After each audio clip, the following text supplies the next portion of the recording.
बिस्मिल्लाहिर्रहमानिर्रहीम अल्हम्दुलिल्लाहि रब्बिल आलमीन वस्सलातु वस्सलामु अला सय्यिदिल अंबिया वल मुरसलीन अम्मा बाद।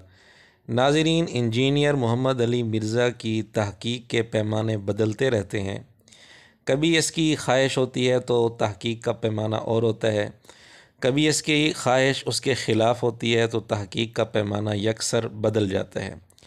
आज उसकी एक मिसाल आपके सामने पेश करना चाहता हूँ कि इंजीनियर मोहम्मद अली मिर्ज़ा ने एक हदीस बयान की सजदों में रफ़ा दैन के मुतल्लिक़।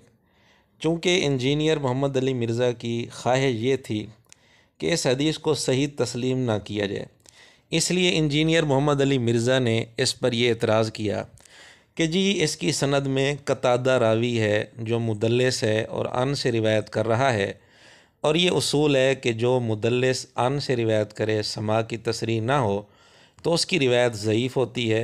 इस उसूल के लिहाज से इस उसूल की रोशनी में ये रिवायत ज़ईफ़ है। आइए मिर्ज़ा की गुफ्तगू सुने, फिर इंशाअल्लाह आगे चलते हैं। और वो है सुनन निसाई में वही मालिक बिन हवैरस रज़ियल्लाहु ताला अन्हु की हदीस जो बुखारी और मुस्लिम में है। वो जब सुनन निसाई में आती है तो उसमें आगे अल्फाज है कि आप सल्लल्लाहु अलैहि वसल्लम दो सजदों के दरमियान भी रफ़ुल यदैन करते थे, लेकिन वो हदीस उसूल मुहद्दिसीन पर ज़ईफ़ है क्योंकि उसमें कतादा जो है मुदल्लिस है और अन से रवायत कर रहे हैं, और ये पेट रूल है मुहद्दिसीन का कि मुदल्लिस की अन वाली रवायत जो है वो ज़ईफ़ होती है जब तक कि समा की तसरीह मौजूद ना हो। जी नाज़रीन, आपने इंजीनियर मोहम्मद अली मिर्ज़ा की गुफ्तगू सुनी, और ये इसकी गुफ्तगू इसके लेक्चर मसला नंबर 70B जो रफ़ा दैन पर इसने रिकॉर्ड करवाया है उसमें तकरीबन 16 मिनट के बाद इसने ये गुफ्तगू की है। आपने इसकी गुफ्तगू से बिल्कुल वाज़े तौर पर यह समझ लिया कि कितने धड़ल्ले से ये कह रहा है कि मुदल्लिस की अन वाली रिवायत बिल्कुल ज़ईफ़ होती है। तो ये उसूल है जी, इस उसूल की रोशनी में ये हदीस सजदों में रफ़ा दैन वाली जो मालिक बिन हुवैरिस रज़ियल्लाहु ताला अन्हु से है सुनन नसाई में, वो रिवायत ज़ईफ़ है।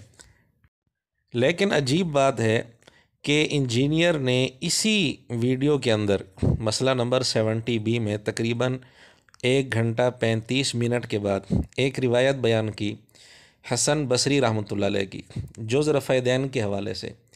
वो रिवायत चूँकि इसकी ख्वाहिश के मुताबिक थी, इसलिए वहाँ उसको बड़े एतमाद के साथ और बड़े मज़े लेकर बयान किया अपनी तायीद में, जबकि हसन बसरी रहमतुल्लाह अलैह की उस रिवायत के अंदर भी यही रावी कतादा है और रिवायत अन से है। इसने जुज़ रफ़ा दैन से वो रिवायत बयान की है। जुज़ रफ़ा दैन अगरचे सही सनद से इमाम बुखारी रहमतुल्लाह अलैह से साबित नहीं, वो एक अलग बहस है, लेकिन यहाँ सिर्फ़ आपको इंजीनियर मोहम्मद अली मिर्ज़ा का ये रवैया आपके सामने ज़ाहिर करना है कि इसकी तहक़ीक़ के पैमाने किस तरह बदलते रहते हैं। आइए आप इंजीनियर की ज़ुबानी पहले वो रिवायत सुन लें, फिर हम इंशाअल्लाह असल किताब से इसकी हकीकत आपके सामने वाज़े करते हैं। फिर वो कहते हैं कि हसन बसरी रहमतुल्लाह अलैह से हम तक रवायत पहुंची है कि रसूलुल्लाह सल्लल्लाहु अलैहि वसल्लम के सहाबा रफ़ुल यदैन करते थे। जी नाज़रीन, आपने इंजीनियर साहब से रिवायत सुन ली हसन बसरी की। अब हम आपको जुज़ रफ़ा दैन जो इमाम बुखारी रहमतुल्लाह अलैह की तरफ मंसूब है उसमें पूरी सनद के साथ ये रिवायत दिखाते हैं। ये आपके सामने उस जुज़ रफ़ा दैन का टाइटल है, और ये आप देख रहे हैं कि इसकी तखरीज और इस पर हाशिया लिखा है बदिउद्दीन राशिदी साहब जो गैर मुक़ल्लिदीन के मशहूर आलिम हैं और उनको शेखुल अरब वल अजम कहा जाता है, और ये ज़ुबैर अली ज़ई साहब के उस्ताद हैं।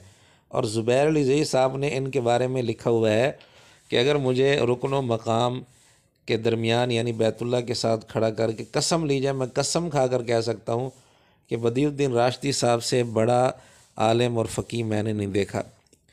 तो ये बदिउद्दीन राशिदी साहब, इनकी तखरीज और इनके हाशिए के साथ जुज़ रफ़ा दैन छपी हुई है, उसमें पूरी सनद के साथ हसन बसरी की ये रिवायत लिखी है। उसमें कतादा रावी है और अन से रिवायत है। तो जिस उसूल की बुनियाद पर वो सजदों की रफ़ा दैन वाली हदीस को इंजीनियर साहब ज़ईफ़ कह रहे थे, उसी उसूल की बुनियाद पर यह रिवायत भी ज़ईफ़ बनती है। और ज़ईफ़ रिवायत बयान करना तो इंजीनियर साहब के नज़दीक फ़ितना है, क्योंकि ज़ईफ़ुल इस्नाद रिवायात ان کے نزدیک بہت بڑا فتنہ ہے، اور اس پر باقاعدہ یہ کلپ ریکارڈ کروا چکے ہیں۔ ان کو چاہیے تھا کہ یہ روایت بیان نہ کرتے اور اس کی تردید کرتے، لیکن انہوں نے تو بیان کی۔ اس سے آپ اندازہ کر سکتے ہیں کہ انجینئر صاحب کی تحقیق کے پیمانے کس طرح بدلتے رہتے ہیں۔ جب کوئی روایت اپنی خواہش کے خلاف ہو وہاں پیمانہ اور ہوتا ہے، اور جو روایت اپنی خواہش کے موافق ہو وہاں پیمانہ اور ہوتا ہے۔ اب اگر انجینئر صاحب کو علم نہیں تھا کہ اس کی سند میں قتادہ راوی ہے اور ان سے روایت ہے، تو یہ ان کی ایک جہالت ہے۔ 5 سال کی محنت کر کے یہ جو لیکچر تیار کیا ہے، اس کا یہ حال ہے کہ اسی کتاب، جس کتاب سے پڑھ رہے ہیں حسن بصری کی روایت، اسی کتاب کے اندر کچھ صفحات آگے سند کے ساتھ وہ اثر لکھا ہوا ہے، لیکن مرزا صاحب وہ نہیں دیکھ سکے، جبکہ وہ کتاب بھی چھوٹی سی ہے، رسالہ ہے وہ۔ تو یہ ان کی جہالت ہے۔ اور اگر ان کو پتہ تھا کہ سند کے اندر یہ قتادہ راوی اور ان سے روایت ہے، پھر بھی یہ بیان کر رہے ہیں، تو یہ فراڈ ہے اور 2 نمبری ہے۔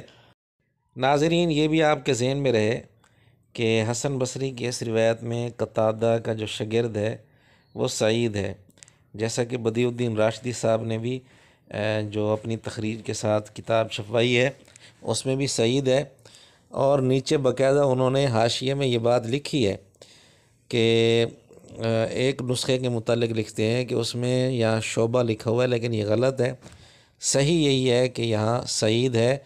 اور پھر آگے وہ لکھتے ہیں کہ یہ روایت دوسری کتابوں میں بھی ہے، ان کتابوں کو پھر انہوں نے حوالے بھی دیے ہیں، اور کہتے ہیں کہ یہ روایت جن جن کتابوں میں آتی ہے، جن کے انہوں نے حوالے دیے ہیں، تو وہاں سند کے اندر سعید ہے، قتادہ کا شاگرد، شعبہ نہیں ہے۔ بہرحال بدیع الدین راشدی صاحب اور ان کے ساتھ 2 مشہور اور عالم غیر مقلدین کے ارشاد الحق عصری صاحب اور فیض الرحمن سوری صاحب، ان دونوں نے بھی بدیع الدین راشدی صاحب کی اس ساری تخریج کی مراجعات کی ہوئی ہے۔ تو گویا کہ یہ بات ان تینوں کی طرف سے ہوئی، اور یہ فیصلہ ان تینوں کا ہے کہ یہاں قتادہ کا شاگرد سعید ہے۔ ویسے اس پر اور بھی بہت سارے دلائل موجود ہیں۔ مکتبہ شاملہ کے اندر جو جز رفیدین کا نسخہ چھپا ہوا ہے اس میں بھی قتادہ کا شاگرد سعید ہے، شعبہ نہیں ہے، اور اسی طرح اس پر مزید دلائل بھی انشاءاللہ جب ضرورت ہوگی تو پیش کیے جائیں گے۔ وآخر دعوانا ان الحمدللہ رب العالمین۔